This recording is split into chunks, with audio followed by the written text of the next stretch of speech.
যদি ভাবো তুমি যে শান্তিতে থাকবে, তাহলে একটা কাজ করো, এইসব টক্সিক মানুষদের থেকে দূরে থাকো, যারা কিনা সবসময় তোমার সামনে নেগেটিভ কথা বলে, তোমাকে নিয়ে নেগেটিভ ভাবে, এমনকি তোমাকে নিয়ে নেগেটিভ মন্তব্য করে।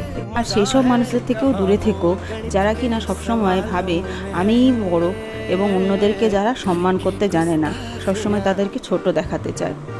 অবশ্যই নিজের সেলফ রেসপেক্টটা থাকা দরকার। নিজেকে বড় ভাবো, কিন্তু তা বলে এই না তুমি ভেবো তুমি অন্য লোককে ছোট করে নিজে বড় হতে পারবে, সেটা কোনোদিনও তুমি পারবে না।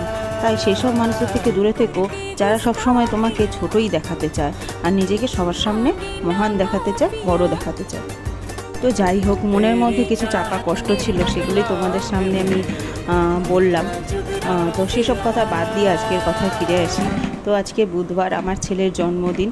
তো সেইভাবে আমি কিছু জন্মদিন ওর সেলিব্রেট করছি না, জাস্ট একটা বিকেলে কেক আনা হবে আর কাটা হবে, জাস্ট এইটুকুই, আর কিছু না। আজ নেক্সট ডে জন্মদিনের। তো আজকের পড়ছে শিলাবৃষ্টি। তো দেখো, বিকেল 5টা নাগাদ শিলাবৃষ্টি শুরু হয়েছে আর এখনও হয়ে যাচ্ছে। তো সেটাই আমি জাস্ট ভিডিও করছিলাম। আর বিকেলের দিকে আমি গেছিলাম ছাদে জামা কাপড় আনতে। তো জামা কাপড় আনতে গিয়ে দেখি এরকম শিলাবৃষ্টি শুরু হয়ে গেছে। আমার ছেলেও যেহেতু আমার সাথে ছাদে গেছিল, তো জামা কাপড় তোলার সময় ওর মাথায়ও কটা বরফ পড়েছিল।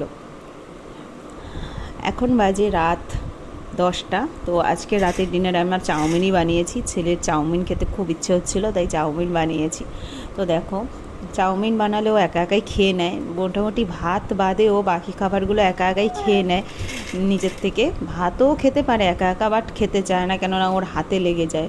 আর যেহেতু চামচ দিয়ে খাওয়ার অভ্যাস, সেই কারণে ও একদমই ভাত নিজের হাতে খেতে চায় না। তো যাই হোক, ভিডিওটা কেমন লাগলো সবাই